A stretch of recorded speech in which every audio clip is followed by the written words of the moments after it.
வர்மக்கலை ஆசான் ராஜேந்திரன் அவர்கள் மனு தாக்கல் பண்ணியிருந்தாங்க. இந்த இந்தியன் 2 படத்தில் எங்களோட முத்திரைகளை யூஸ் பண்ணியிருக்காங்க. அதனால் எங்களோட பேரை மென்ஷன் பண்ணாமல் இந்த படத்தை ரிலீஸ் பண்ணக்கூடாதுங்கிறதில் மனு தாக்கல் பண்ணியிருந்தோம். அந்த மனுவின் பேரில் இன்றைக்கி விசாரணைக்கு வந்தது நீதிமன்றத்தில்.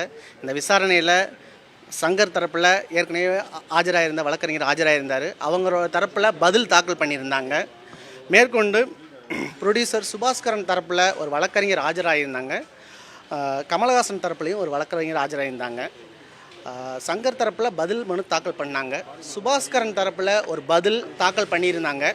ஆனால் சுபாஸ்கரன் தரப்பில் தாக்கல் பண்ணாமல் அந்த பதிலானது அந்த கம்பெனியோட டைரக்டர் அப்படிங்கிற ஒருத்தர் பேரில் தாக்கல் பண்ணியிருந்தாங்க. கேஸில் சுபாஸ்கரன் லைக்கா ப்ரொடக்ஷன் அப்படின்னு தான் நாங்கள் பார்ட்டியாக சேர்த்துருக்கோம். ஆனால் அந்த தரப்பினர் யார், அந்த தரப்பினருக்கு சுபாஸ்கரன் இந்த கேஸை வழக்க நடத்த அதிகாரம் கொடுத்தாரா அப்படிங்கிற விவரங்கள் எதுவுமே அவங்க தாக்கல் பண்ணலை. அதனால் நீதிமன்றம் சுபாஸ்கரன் தரப்பில் தாக்கல் பண்ண பதிலை ஏற்றுக்களை திருப்பி ரிட்டர்ன் பண்ணிட்டாங்க.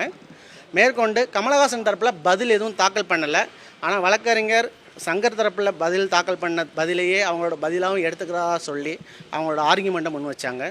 விசாரணை நடந்தது. விசாரணையில் எங்கள் தரப்பு வாதங்களையும் சொன்னோம். எங்களோட தரப்பில் நாங்கள் 14 வகையான டாக்குமெண்ட் ஆவணங்களை முன்னிலைப்படுத்தியிருந்தோம். சங்கர் தரப்பில் அவங்களோட பதிலில் மென்ஷன் பண்ணியிருந்தபடி ஒரு 3 டாக்குமெண்ட் மென்ஷன் பண்ணியிருந்தாங்க. ஆனால் இந்த முத்திரைகளை பற்றி எந்த விதமான ஸ்பெசிஃபிக்கான ஒரு ஆவணங்களும் அவங்களால தாக்கல் பண்ணலை. அதை மேற்கொண்டு ஆர்கியூமெண்ட் பண்ணியிருந்தோம். இருந்தபோதும் நீதிமன்றம் தற்போது இந்த மனுவானது இடைக்கால தடை உத்தரவு கோரிய மனு தள்ளுபடி செய்யப்படுகிறதுன்னு அறிவிச்சிருக்காங்க. இந்த முழுமையான உத்தரவு எந்த காரணத்துக்காக இது தள்ளுபடி பண்ணாங்க அப்படிங்கிற விவரங்கள் இன்னும் தெரியலை. இந்த முழுமையான ஆர்டர் காப்பி எங்களுக்கு கிடைச்சாதான் தெரியும். மேற்கொண்டு அந்த ஆர்டரை பார்த்துட்டு மேற்கொண்டு மேல்முறையீடு உயர்நீதிமன்றத்தை அணுகிறதுக்கு ஆயத்தமாகிட்டு இருக்கோம். கண்டிப்பாக ராஜேந்திரன் அவர்களுடைய உரிமையை பெறுவதற்காக உயர்நீதிமன்றத்தை அணுகி எங்களோட உரிமையை பெறுவோம் அப்படின்னு சொல்லி சங்கர் தரப்பு பேசுகிறப்ப என்ன சொல்லியிருக்காங்கன்னா, நீதிமன்றத்துக்கு பார்ட்டி தரமான தகவல்களை கொடுத்து இந்த வழக்கை தொடுத்திருந்தாங்க. எங்களுக்கு மன உளைச்சல் கடைசி நேரத்தில் தகவல் கொடுத்ததுனால மன உளைச்சல் அதிகமாக இருக்குது. அதனால நாங்கள் மான நஷ்டஈடு வழக்கு தொடுக்க போகிறோம், விரைவிலே சங்கத்தை ஆலோசித்து போட போகிறோன்றிருக்காரு. அதுக்கு ஏதாவது பார்த்து எங்களோட மனுதாரர் தரப்பில் நாங்கள் ஆவணங்கள் இல்லாமல் இந்த வழக்கை தாக்கல் பண்ணலை. ஏன்னா அவங்களோட எதிர்மனுதாரர் சங்கரோட தரப்புலையே நாங்கள் இந்தியன் படத்துக்கு ஒர்க் பண்ணியிருக்கோம் அப்படிங்கிறத ஒத்துக்கிட்டாங்க. இந்தியன் 2 படத்துக்கு அவங்களோட முத்திரையை தான் யூஸ் பண்ணியிருக்கோங்கிறது மட்டும்தான் அவங்க ஒத்துக்கலை. மற்றபடி அவங்க அவங்களோட ஒர்க் பண்ணியிருக்காங்கிறத அவங்க எந்த விதத்துலையும் மறுக்கலை.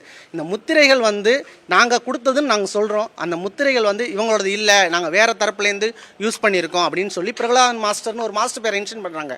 அந்த மாஸ்டர் பேரை அவங்க எந்த விதமான ப்ரொமோஷன்லையோ எந்த விதமான பேனர்லையோ அது ஒரு மாஸ்டர் பேரே அவங்க சொல்லலை.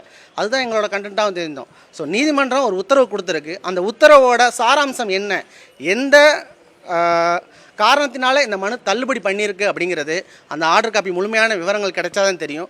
அந்த முழுமையான விவரங்கள் ஆர்டர் காப்பி பெறுவதற்கான முயற்சி பண்ணிகிட்டு இருக்கோம். அது கிடைச்சோன்னா உயர்நீதிமன்றத்தை அணுகி அவரோட உரிமையை பெறுவதற்கு தொடர்ந்து போராடுவோம்.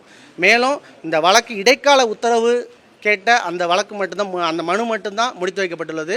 அசல் வழக்கு வரும் ஜூலை 30 விசாரணைக்கு எடுத்துக்கொள்ளணும்னு சொல்லியிருக்காங்க. அந்த வழக்கானது ஜூலை 30 விசாரணைக்கு வரும். செய்திகளை உடனுக்குடனும் துல்லியமாகவும் தெரிந்து கொள்ள சப்ஸ்கிரைப் பண்ணுங்க.